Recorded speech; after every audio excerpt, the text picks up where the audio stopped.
and thank you so much for joining me here on So Sit Text. So today I'm going to be doing a review of Junji Ito's Censor, which I just got and finally took the time to read. And I want to show you this first. So you see the cover, which is really nice. It matches this with all the golden hair, the golden volcanic hair, rumored to be the hair of Lord Miguel, a missionary. The cover comes off and the back is this beautiful long drawing, full color and glossy. It's very interesting. So this work was kind of like a cross between cosmic horror and kind of like divine horror, and I thought it was really interesting. Like, it was really weird. I don't know that I liked it. I feel like he's done so much better. Like, personally, I wasn't impressed with this. So, this story, I will read the description of what happens. A woman walks alone at the foot of Mount Sengoku. A man appears saying he's been waiting for her and invites her to a nearby village. Surprisingly, the village is covered in hair-like volcanic glass fibers, all shining a bright gold. That night, as the villagers gaze up at the starry sky, countless unidentified flying objects come raining down on them, the opening act for the terror about to occur. So, basically what happens is this girl shows up at this random village, seemingly transported 60 years through time, at a village that was destroyed by a volcano. And before it was destroyed by a volcano, you have all these weird hairs that get on people, which gives me like kind of Tomie vibes. But so the hairs are supposed to be black from the volcanic ash, and they're not supposed to be like human hair, but these hairs are. And they'll land on the people of the village, and it gives them kind of like hive mind. What I don't understand is it's supposedly because Lord Miguel, who was this Western missionary, bringing Christianity to this area of Japan before Christianity was allowed. So it's they're chasing him down and they intend to kill him. But it's really weird because, like, it was like a mystery, but it didn't feel like a horror. I think it's supposed to be borderline cosmic, kind of divine horror, because there's this idea of, like, religious persecution. There's this creepy cult that wants to, like, kidnap her. So, like, you have the divine hairs that connected everyone into a hive mind, and when they're golden, they're supposed to be light. And when they're black, they're supposed to be dark. And so when they're light, everyone is connected into a higher consciousness and everyone is happy. But when they are connected with the black hairs, which happen later, after the volcano destroys the village, they're all corrupted. They're all dark. They lean more towards destruction and not euphoria or peace, but they kind of become hysterical, causing death. They wrap around these people. Like, they kidnap a massive amount of people and tie them up and then wrap around them, and then their hair turns into these weird giant balls which dissolve them. Because apparently the balls are hot. I guess they are supposed to be like volcanic ash. And it's similar to the process at the beginning where, so the one who's attached to the hair is the one that survives the balls. The other people are like melted away.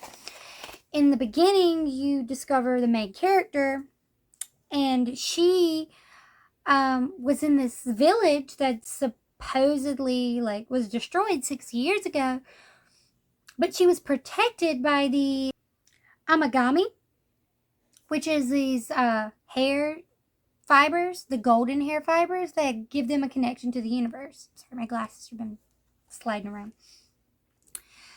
They connect them, and so page 20 is like, in order to fill the universe, the 5 senses we have in our bodies, these sensors, the title, they exist not because they are necessary to live, but because they are necessary to feel the universe. And so Lord Miguel, who was martyred on Mount Sengoku, he gets thrown in, and supposedly he was put in, and the truth of it is that he went into space at the end of the Indo era, lol. And he was originally from the farthest reaches of the universe, where God was, who blessed him. And he left the blessed amigami for them to connect them to the universe and to each other. And she ends up being blessed by the amigami and has a full head of that blonde hair, which makes them think she's Western. When she gets transported back in time and gets martyred with everyone, then she has a full head of blonde hair and she's wearing modern clothes, so they think she's a Western prostitute, not a missionary, which is also kind of funny. But it's also really weird because they don't explain a lot. Like it feels like a mystery. They're trying to figure out who this girl is, this no-name reporter, Wataru, I think that was his name. And he's being stalked by like this like fish version. She looks like a fish to me. This like fish version of Tomie. That's what she looks like, except she's psychotic.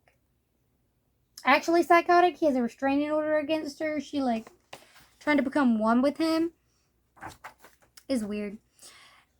And you have these 2 kind of mediums with enlightened psychic abilities and like advanced third eye kind of things going on. You have the weird guy sitting here who's like the dark version. He's got the black hair. And then you have the one blessed with the light hair. And there's kind of like this cosmic time thing going on, because supposedly you have God who blessed the main character with the amigami, but then you also have this villain character who's a main character who thinks he's going to become God, and who was seen at the beginning causing the eruption of the inky black hair, the volcanic fibers, and the eruption which destroyed the village. But he doesn't get this ability until after the village is destroyed. So it's like this time loop that's going to keep happening, and it can't happen unless it does happen. And a character who doesn't even get the amigami all over her head until after she's transported back in time is martyred during the time that she got, like, so it's like this, there's so many questions, and I don't know if the mystery of it all is supposed to be scary, but I wasn't impressed. I didn't like that they didn't answer something. Like, she's got like this Tomie level of allure to this one guy who literally like loses his fucking mind. He becomes particles in the universe, trying to become one with her by seeking her out in his head, because she doesn't talk. And she doesn't talk because her third eye is so big that if she connects with the universe, she starts screaming because she sees planets and people dying and being reborn all over the place. And it's just too much for her to like mentally handle. Understandable, but like, wow. So like, I don't know. It's really weird. It's like, why her? why does he get obsessed with her? This random guy gets obsessed with her, and he's not really an issue. It's just, he, like, basically blows his own mind thinking about her. And they don't really specify why. Like, she's connected to the universe, but why was she picked? None of that comes forward. It's just that she was picked, and so now she's special, and you can use her to meditate to get through to the universe. But these people don't explain why. They don't explain why, and it doesn't become important. Just that she gets martyred because this other guy wants to become God after he becomes a grotesque version of her. She being the divine and him being the dark divine, I guess. But one can't exist without the other, and it's like they're in this never-ending loop. And I don't know if it's supposed to be symbolic of the balance of yin and yang, or symbolic of life and death, or the creation and destruction of the universe in a constant cycle. But I'm not sure what the scary part is. I'm not sure what the grotesque factor is. I'm not sure if there is one. It's this divine cosmic horror that might be scary in the fact that it's puzzling, or that nothing can exist without everything existing, and it's all simultaneous when it starts and ends, and it's all muddled together. Like, with no clear beginning or end, how are you to know what's going on? How are you to know why was she blessed? Was she blessed because she was in the wrong place at the wrong time? Because she said she felt drawn there. And it even says on the back, did she wander in or was she drawn in? She said she felt in, so clearly she didn't wander in. But did she? We don't really know. Because the second she shows up at a place that she shouldn't have been capable of showing up with, and then goes back in time, or she goes back in time to be sent forward in time, to go back in time on purpose. And it's like, when she goes back in time the first time, she's reborn into the future as, like, with the amigami hair. She's not really reborn. She's just, like, protected in that cocoon. But the golden cocoon versus the black cocoon. So, the good versus evil again, with these stereotypes. And one is obsessed with the Akashic records, which they want to physically visit, I think. That's the dark guy. He's obsessed with that. And he talks a lot. He talks a lot. And it's almost like an expression of ego, the way he just talks and talks and talks. But, and it's kind of cute that her being the good divine, that she doesn't speak almost ever. I don't know, it's interesting to see the polarity there. But with so many questions not being answered, and more questions show up because of this, I'm not sure if I just missed it, but it feels like they didn't answer anything and they just gave me more to work on. Like the psycho girl trying to become one with him and draw out his memories of this girl so he wouldn't be obsessed with her anymore. But she wasn't really obsessed. He's just a reporter intrigued by whatever the fuck's going on here, which isn't, like, understandably insane. Because you're just sitting here watching from the outside, like, what is going on? And even at the end, I don't know. Because it doesn't really end. What it ends with is her being martyred. And there's this idea that you have him, the darkness of the sky, and her, this bright shining star. The dark divine and the light divine. Everyone goes back to where they're supposed to be. But it's got this kind of like Ramina kind of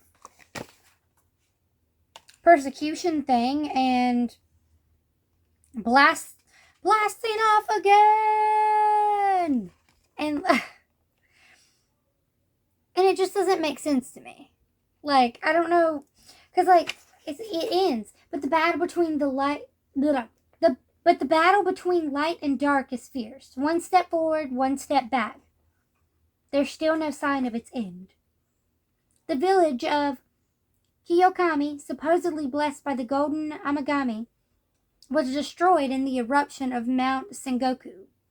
The journey to light's victory is still ahead. So the village was already destroyed, right?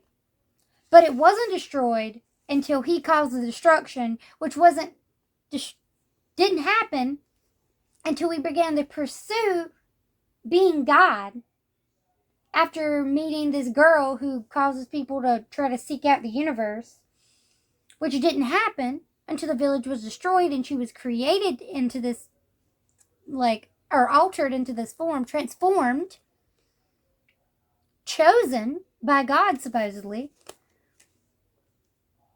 And it's like, who started what? And I think that is the point, but it doesn't make sense to me. I wasn't impressed with this one, and I don't know if it's because it's this kind of mystery with no answers and few questions, but it makes its own questions. Divine Cosmic Horror. But I wasn't happy. I wasn't impressed.